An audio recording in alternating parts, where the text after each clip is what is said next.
Pemerintah melalui Menteri Dalam Negeri Tito Karnavian hari ini meresmikan 3 provinsi DOB atau daerah otonom baru Papua. 3 provinsi yang diresmikan yakni Provinsi Papua Selatan, Provinsi Papua Tengah, dan Provinsi Papua Pegunungan. Dengan diresmikan 3 daerah otonom baru ini, maka Indonesia kini memiliki 37 provinsi. Lantas seperti apa dampak dan manfaat positif yang akan dirasakan khususnya bagi kesejahteraan masyarakat Papua? Sudah bergabung bersama kami peneliti Pusat Riset Kewilayahan Badan Riset dan Inovasi Nasional Cahyo Pamungkas dan Ketua Komisi 2 DPR RI Ahmad Doli Kurnia. Selamat sore Bapak-Bapak. Selamat sore, Tina. Oke, baik. Kita berbicara mengenai daerah otonom baru yang kemudian sudah diresmikan, resmi akhirnya 37 provinsi di Indonesia. Saya ke Pak Cahyo terlebih dahulu. Pak Cahyo, kita tahu sejak awal proses pembentukan daerah otonom baru ini menuai pro dan kontra, tapi akhirnya sudah resmi hari ini, pejabat gubernur sudah dilantik. Bagaimana Anda melihat apakah pembentukan provinsi ini kemudian bisa menjadi strategi yang tepat untuk menjawab berbagai pertanyaan terkait peningkatan kesejahteraan warga Papua? Ya, terima kasih Mbak Fira. Jadi menurut penelitian kami yang dilakukan oleh tim kajian Papua, pada waktu itu namanya LIPI, almarhum Moridan S. Wijoyo dan teman-teman, saya juga termasuk ikut di dalamnya. Dalam Papua Roadmap tahun 2008 yang kami updating Papua Roadmap 2016 dan juga 2019, kami menemukan bahwa akar persoalan konflik di Papua itu bukan hanya kesejahteraan, atau kesejahteraan itu bukan hanya satu-satunya persoalan di Papua. Ada persoalan yang lain, misalnya adalah masalah kekerasan politik dan pelanggaran HAM yang terjadi sejak masa lalu kemudian sampai sekarang. Kemudian yang kedua adalah masalah status politik dan masalah identitas dan sejarah Papua. Yang ketiga adalah masalah marginalisasi dan diskriminasi terhadap orang Papua. Saya kira itu adalah 3 persoalan besar ya. Di samping kemudian yang keempat masalah kegagalan pembangunan di Papua. Jadi kalau kita ingin, masalah utamanya adalah ketika kita ingin melakukan pembangunan untuk mencapai kesejahteraan, maka harus kondisi perdamaian terlebih dahulu itu harus diciptakan. Oleh karena itu tidak akan ada pembangunan jika tidak ada perdamaian. Perdamaian merupakan prasyarat bagi pembangunan. Dan lalu bagaimana kalau kita kemudian membalik asumsi itu bahwa pembangunan itu adalah untuk perdamaian. Ini saya kira kami menemukan perbedaan pendapat ya dengan pemerintah. Dan pemekaran ataupun otonomi khusus jilid 2 itu tidak cukup ya untuk meningkatkan kesejahteraan, karena problemnya adalah 4 akar persoalan tadi yang belum diselesaikan. Oleh karena itu, karena masalahnya adalah karena provinsi itu sudah terbentuk, mau tidak mau atau suka tidak suka, maka pemekaran seharusnya menjadi pintu masuk ya untuk melakukan untuk membuka komunikasi yang lebih luas, dialog dengan kelompok-kelompok yang selama ini berbeda pendapat dengan pemerintah, kelompok-kelompok yang selama ini menolak pemekaran, menolak otsus, oleh karena itu pemekaran menjadi pintu masuk untuk membuka komunikasi yang seluas-luasnya. Demikian Mbak Fira. Dari Komisi 2 melihatnya seperti apa? Apakah sepakat dengan tadi analisa? Karena saya tahu bahwa banyak kemudian suara-suara yang muncul, termasuk juga suara dari masyarakat Papua mengenai daerah otonom baru ini yang sekarang sudah menjadi 3 provinsi ini, Pak Doli. Ya, kan sebetulnya kita harus pahami bahwa tujuan akhir dari semua yang kita lakukan dalam kehidupan berbangsa dan negara ini kan adalah mewujudkan masyarakat adil, makmur, dan sejahtera. Jadi sebetulnya ini adalah bagian dari bagaimana kita mendekatkan diri terhadap cita-cita negara itu. Nah, masalah di Papua memang selama ini kita bisa melihat masalah yang cukup kompleks. Seperti yang dikatakan, memang dari berbagai aspek memang selama ini kita memahami ada beberapa masalah yang memang harus diselesaikan. Tetapi dengan rencana pemerintah yang kemudian didukung oleh DPR RI ya, untuk melakukan proses pemekaran ini kan adalah untuk bagaimana supaya ini adalah jalan baru ya, jalan baru, cara baru untuk memulai menyelesaikan semua yang ada, semua persoalan yang ada di Papua. Nah, memang orientasinya seperti yang saya katakan adalah melalui pendekatan kesejahteraan. Nah, kita berharap munculnya provinsi-provinsi baru ini adalah menjadi pusat-pusat pertumbuhan baru, pusat pertumbuhan pembangunan di Papua. Sehingga kita berharap dengan adanya provinsi baru ini bisa mempercepat proses pemerataan pembangunan di Papua. Nah, memang tidak akan selesai dengan terbentuknya 3 provinsi baru ini saja ya. Harus ditindaklanjuti dengan berbagai program-program yang lain dan penyelesaian masalah yang lain. Tapi kita berharap dengan terbentuknya 3 provinsi baru ini dengan adanya pemerintahan baru nanti di sana yang lebih fokus ya, mendekatkan diri pada masyarakat. Karena kan secara filosofis sebetulnya pemekaran daerah ini kan diorientasikan untuk bagaimana memperpendek rentang kendali, kemudian mendekatkan diri antara masyarakat dengan institusi yang bisa menyelesaikan masalah mereka, kira-kira begitu, masalah masyarakat. Nah, jadi ini yang kita lihat, makanya kemarin kita di DPR, terutama Komisi 2, secara intensif bersama pemerintah mendorong terjadinya pembentukan 3 provinsi baru ini. Termasuk memastikan bahwa dana otsus nantinya dimanfaatkan dengan tepat karena ada wilayah-wilayah yang sudah dibagi mendekatkan diri antara pemimpin kepala daerah dengan rakyat, arahnya ke sana juga? Iya, ini kan tindak lanjut dari penyempurnaan atau revisi Undang-Undang Otsus, ya, kita sebut sebagai Undang-Undang Otsus Jilid 2. Ya. Momentum pemekaran ini kan kita ambil dari pemekaran ini kita ambil momentum dari penyempurnaan Undang-Undang Otonomi Khusus, ya. Nah, karena memang di tahun 2021 kemarin dana otsus untuk Papua itu berakhir, kemudian pemerintah bersama dengan DPR sepakat untuk memperpanjang dana otsus itu, dan otomatis itu akan harus dilalui dengan merubah Undang-Undang Otonomi Khusus Papua, dan kemudian salah satu amanat dari Undang-Undang Otsus Papua itu adalah untuk mempertimbangkan agar Papua ini terdiri dari beberapa daerah otonom, ya, dan untuk di Papua Induk yang tadinya cuma 1 provinsi sekarang sudah menjadi 4 provinsi. Dan insya Allah dalam waktu dekat juga Papua Barat ini kita sudah selesai di Komisi 2, sudah diambil keputusan tingkat 1, nanti tinggal keputusan tingkat 2 di paripurna, mudah-mudahan minggu depan atau dalam waktu setidaknya 2 minggu ini sudah terbentuk provinsi baru di Papua Barat, yaitu Papua Barat Daya.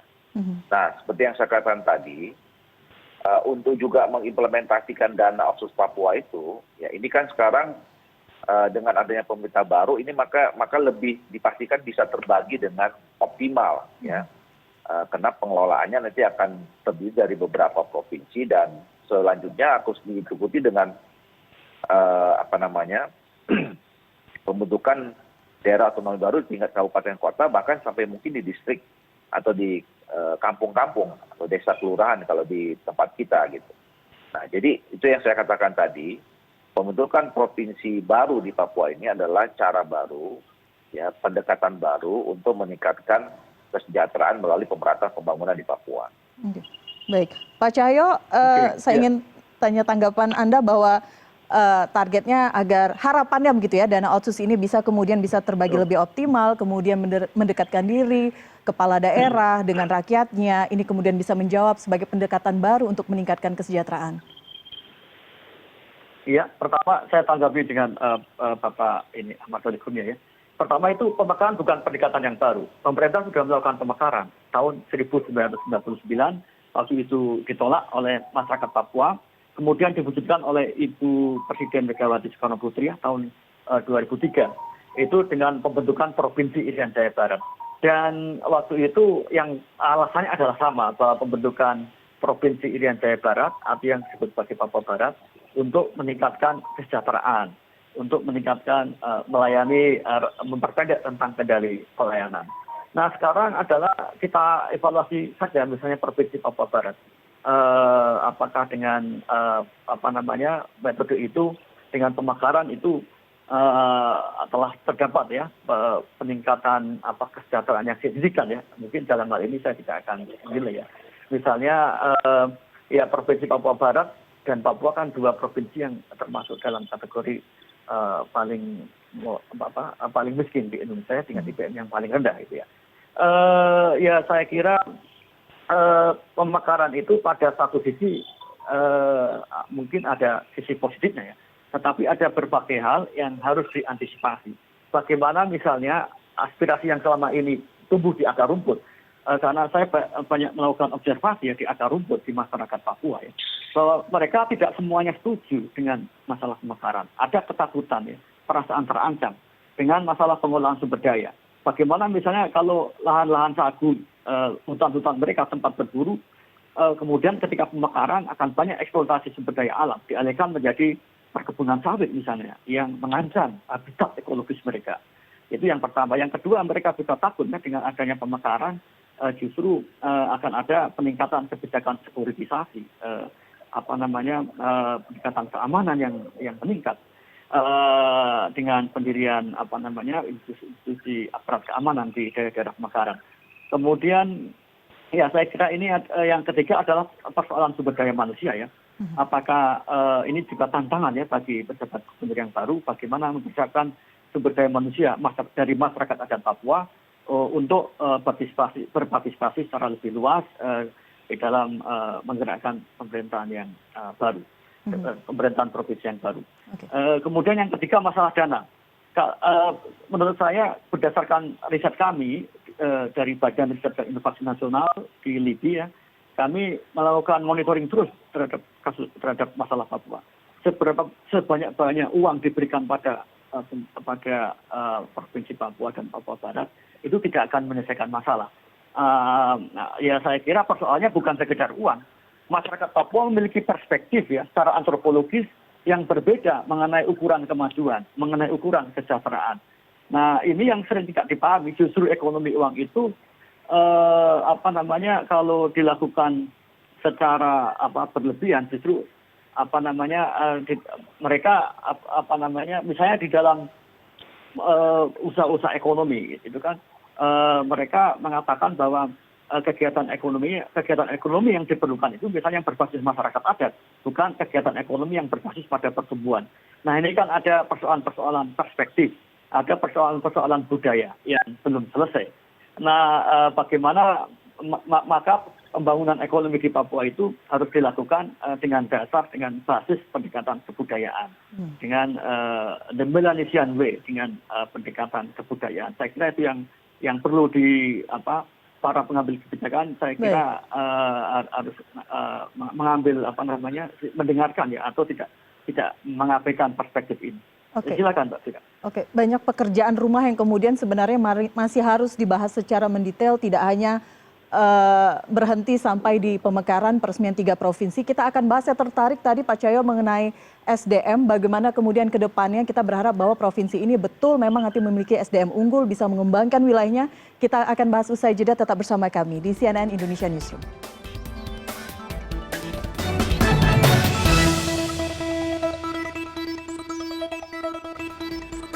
Kami masih membahas 3 provinsi baru di Papua. Masih bersama saya peneliti Pusat Riset Kewilayahan Badan Riset dan Inovasi Nasional Cahyo Pamungkas dan Ketua Komisi 2 DPR RI Ahmad Doli Kurnia. Saya ke Pak Doli kembali berbicara mengenai SDM. Bagaimana kita memastikan bahwa SDM yang ada di 3 provinsi baru ini memang mumpuni tanda kutip untuk membuat wilayah ini semakin maju, semakin berkembang dan targetnya adalah meningkatkan kesejahteraan. Perspektif dari DPR seperti apa Pak Doli? Iya, pertama saya ingin koreksi dulu ya bahwa memang yang namanya pemekaran itu bukan sesuatu yang baru, termasuk di Papua ini. Kita juga pernah melakukan pemekaran dari Papua ke Papua Barat. Cuman yang saya masuk tadi cara baru itu adalah kita selama ini tahu persis bahwa memang Papua ini punya spesifikasi ya, termasuk dengan segala permasalahan yang dihadapi. Tadi disebutkan selain masalah kesejahteraan, ada masalah hak asasi manusia, terus kemudian ada masalah disparitas dan seterusnya gitu. Nah, kita berharap sebetulnya dengan adanya pemekaran ini yang saya katakan cara baru untuk bisa menyelesaikan karena nanti akan ada institusi-institusi yang lebih mendekatkan diri kepada masyarakat yang memungkinkan untuk bisa mengetahui dan kemudian ikut menyelesaikan hal-hal yang terjadi di masyarakat. Nah, ujungnya, endingnya itu adalah kita ingin membangun pemerataan pembangunan dan kemudian kesejahteraan di tanah Papua melalui dengan penyelesaian masalah-masalah dengan adanya pendekatan munculnya institusi-institusi baru ini. Itu yang saya katakan tadi bahwa setelah ini tidak berhenti dengan penyelesaian atau pembentukan 3 provinsi baru, tetapi juga nanti dengan munculnya institusi di kabupaten kota, kemudian distrik, kemudian di kampung. Sambil juga penyelesaian masalah tadi itu juga harus diselesaikan. Itu tidak bisa diabaikan juga. Itu yang pertama. Nah, yang kedua, kalau kita bicara sumber daya manusia di Papua, ini justru ini peluang dan kesempatan, ya. Dan di dalam undang-undang ini dijelaskan ada afirmasi action ya, terhadap keberpihakan bagi orang asli Papua. Ya, di setiap pengisian posisi jabatan publik di Papua itu 80% itu harus diisi oleh orang asli Papua. Nah, ini kan sebetulnya menjadi pendorong juga supaya adanya peningkatan kualitas secara cepat ya bagi masyarakat Papua. Dan tempatnya sekarang sudah mulai banyak. Ya, kalau dulu kalau bicara tentang gubernur di tanah Papua itu cuma satu, hanya ada Irian Jaya atau yang Barat. Kemudian itu dimekarkan di Papua menjadi ada Papua Barat. Nah, kemudian ada 2 orang asli Papua yang memungkinkan jadi gubernur. Nah, sekarang sudah jadi 5 atau bahkan 6 minggu depan gitu ya. Nah, artinya kan ini kesempatan bagi orang asli Papua untuk meningkatkan kualitas diri melalui pendidikan dan seterusnya untuk mengisi posisi-posisi penting untuk memajukan daerah mereka sendiri.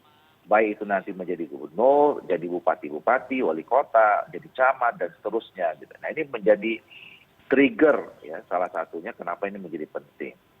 Dan saya kira kita juga sudah punya pengalaman faktual bahwa pemekaran itu juga salah satu yang menjadi bagian penting untuk meningkatkan pembangunan di satu daerah.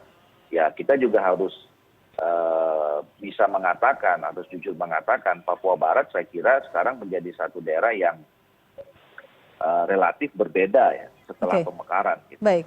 Nah, hari ini kan ya Pak Cahyo itu ada di Sorong tuh. Kalau mungkinnya tidak ada perbedaan, mungkin agak susah kita berkomunikasi dengan seperti ini. Tapi dengan adanya terbentuk Papua Barat kemarin itu, saya kira Papua Barat, Sorong Selatan dan segala macam di sekitar itu jauh lebih berkembang sekarang dibandingkan dengan sebelum pemekaran. Nah, jadi sekali lagi kalau soal SDM, saya kira ini kesempatan, ya, peluang bagi putra-putri di Papua untuk bisa meningkatkan kualitas dirinya, dan tentu dengan menghadirkan sistem pendidikan yang lebih baik, ya, diberi kesempatan kepada orang asli Papua, dan medan pengabdiannya sudah makin bertambah. Ya, yang tadinya cuma hanya 2 gubernur sekarang sudah menjadi 5 atau nanti akan jadi 6. Baik, artinya ada peluang-peluang di sana begitu ya Pak Doli. Pak Cahyo, bagaimana kemudian menggenjot SDM ini? Halo, maaf tidak mendengar, bisa diulangi lagi?